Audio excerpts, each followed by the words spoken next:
के 12:30 बज रहे थे। कोल्हापुर में धाराशिव जाने वाली सीनियर कॉलेज के छात्रों की बस जंगल के रास्ते से गुजर रही थी। ट्रिप खत्म करके वे वापस धाराशिव आ रहे थे। दिन भर मौज मस्ती करने की वजह से सभी छात्र थक कर सो गए थे। दरवाजे की सीट के पास विकास सर और सुशील सर खर्राटे ले रहे थे। बस ड्राइवर विजय मामा भी नींद में बस चला रहे थे। उनके बगल वाली सीट पर प्यून पांडु मामा बैठे हुए थे कि तभी बस के सामने जंगली सुअरों का झुंड आया। विजय मामा ने बस जंगल में रोक दी।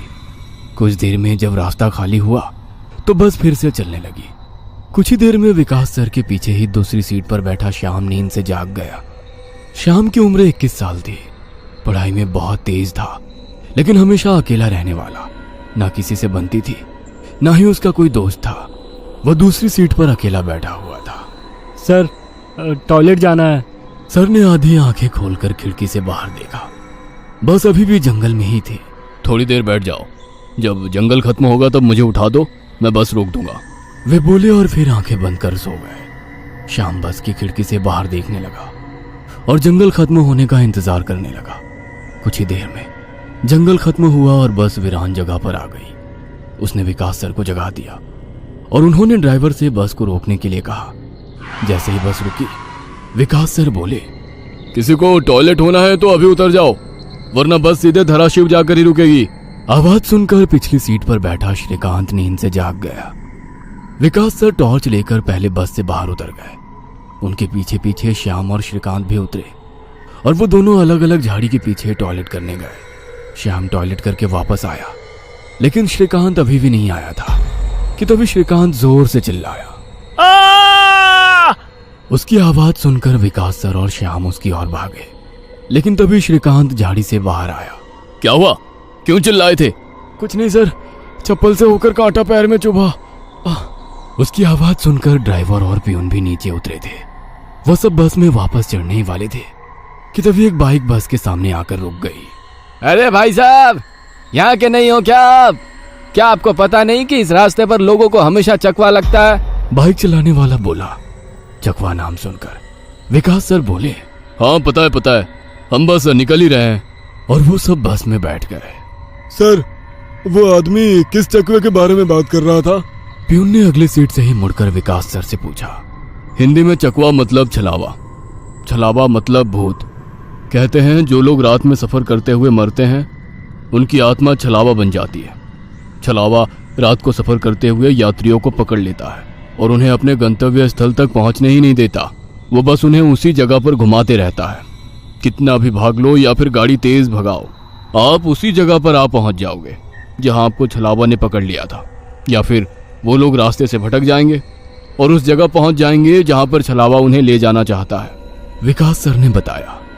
इसके बाद ड्राइवर बोला, और यात्री रात भर उसी जगह पर बार बार घूमते हैं। वो तब तक रास्ता भटकते हैं जब तक सूरज ना उगे। जैसे ही सूरज उगता है उनकी ताकत कम हो जाती है। मेरे कुछ ड्राइवर दोस्त हैं, उनको भी छलावे ने पकड़ लिया था। कहते हैं छलावा बस उन्हीं यात्रियों को पकड़ता है जो थके हुए होते हैं, क्योंकि उन पर हावी होना बहुत आसान होता है ना। फिर तो छलावा बहुत ही खतरनाक है।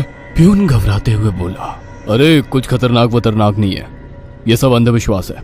ड्राइवर जब थक जाता है तो रात में उसे रास्ता समझना मुश्किल हो जाता है, इसलिए उसे भ्रम हो जाते हैं और वो रास्ता भटकता है। इसे ही अनपढ़ लोगों ने भूत यानी चकवा या छलावा का नाम दिया है, विकास सर बोले।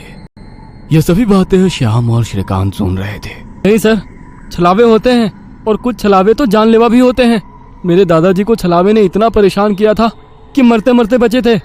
रात को जितने भी एक्सीडेंट होते हैं उनमें से कुछ ना कुछ एक्सीडेंट छलावे के कारण ही होते हैं। वो रात के बेरहम शिकार होते हैं। यात्रियों की थकान और डर ही उनकी ताकत होती है। शिकारियों की तरह ही वे यात्रियों को डराते हैं, भगाते हैं और उनकी जान लेकर उनका शिकार करते हैं। हमें बस इतना पता चलता है कि कार एक्सीडेंट में उनकी मौत हो गई है, लेकिन मौत का कारण छलावा ही होता है सर। श्याम ने डरावनी आवाज में कहा। सर, इस का कुछ मत सुनो, इसकी बुआ राइटर है, उन्हीं से सुनी होंगी ये बातें। और राइटर लोगों का तो काम ही होता है बातें बनाना, उसी से तो उनका घर चलता है। पिछली सीट पर बैठे श्रीकांत ने कहा। श्रीकांत, चुप हो जाओ और सो जाओ, उन्होंने डांटते हुए कहा। और उसके बाद सभी लोगों ने आंखें बंद कर ली और सो गए। कुछ समय बीता। श्याम अभी भी जाग रहा था और खिड़की से बाहर देख रहा था। बस किसी जंगल के बीचों बीच से गुजर रही थी कि तभी उसने देखा कि रास्ते के किनारे एक बंद पड़ी चाय की टपरी है। लेकिन ये चाय की टपरी तो मैंने पीछे भी पहले वाले जंगल में देखी थी।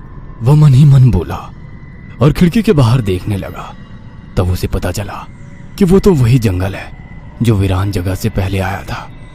वह भागते हुए ड्राइवर के पास गया। विजय मामा नींद में बस चला रहे थे, बीच बीच में आंखें झपका रहे थे। विजय मामा, बस कौन से जंगल में है? होगी किसी जंगल में। रास्ते में जंगल कम है क्या?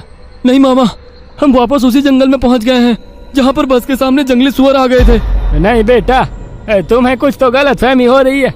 वह जंगल तो कब का पीछे छूट गया है ना। उनकी बहस सुनकर विकास सर नींद से जाग गए। क्या हुआ श्याम? सर, हमें छलावा लग चुका है।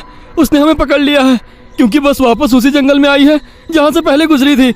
लेकिन विकास सर भी ड्राइवर की तरह उस पर विश्वास नहीं कर रहे थे। सर, अगर आपको मेरी बात पर यकीन नहीं हो रहा है तो बाहर देखो। अभी कुछ देर रास्ते के किनारे एक ट्रक दिखाई देगा जो एक्सीडेंट में पलटी हो चुका है। और कुछ ही देर में रास्ते के किनारे सभी को पलटी हुई ट्रक दिखाई दी। ये देखकर सभी हैरान हो गए थे। ड्राइवर ने भी मान लिया कि श्याम सच बोल रहा है कि तभी जंगल खत्म हो गया और बस वही सुनसान वीरान जगह पर पहुंच गई जहां पर वो कुछ देर पहले टॉयलेट करने के लिए रोक दी गई थी। ये देखकर सभी की आंखें फटी की फटी रह गई थी। विकास सर की तो बत्ती ही गोल हो गई थी। श्रीकांत पिछले सीट से आगे आ चुका था। सबके चेहरे का रंग उड़ गया था। बस अभी भी रास्ते पर चल रही थी कि तभी वो फिर से वापस वही जंगल में पहुंच गई।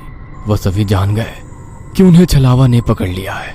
ड्राइवर कोई दूसरा रास्ता मिलता है या नहीं ये देख रहा था, लेकिन फिर भी बस वापस उसी जंगल में आ जाती थी। ऐसा लग रहा था कि मानो पूरी दुनिया में बस वही एक रास्ता है जो घूम फिर कर उसी जंगल में ले आता है। सर, अभी इस छलावे से कैसे निकले? मैंने सुना है कि छलावे से बाहर तभी निकल सकते हैं जब सुबह हो जाए।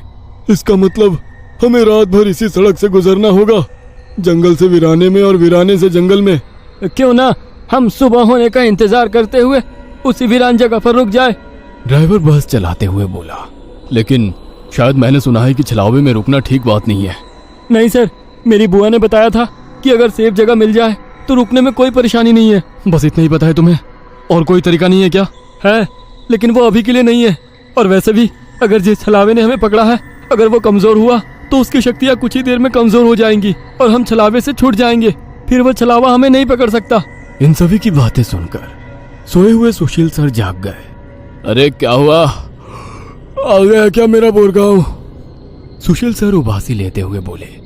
तभी सभी ने उन्हें घटी हुई घटना बता दी। यह सुनकर सुशील सर के तो मानो होश ही उड़ गए। लेकिन तभी ड्राइवर जोर से चिल्लाया, सर, आगे एक गांव आया है। यह सुनकर सभी लोग ड्राइवर की तरफ भागे। तब उन्हें रास्ते के किनारे एक बोर्ड दिखाई दिया जिस पर लिखा था, बोरगांव में आपका स्वागत है। यह देख सुशील सर जोर से चिल्लाए, ये तो मेरा गांव है, लेकिन हम यहाँ इतने जल्दी कैसे पहुंचे? हमें तो कोल्हापुर से निकले मुश्किल से 2 घंटे हो गए हैं और मेरा गांव कोल्हापुर से 6-7 घंटे की दूरी पर है।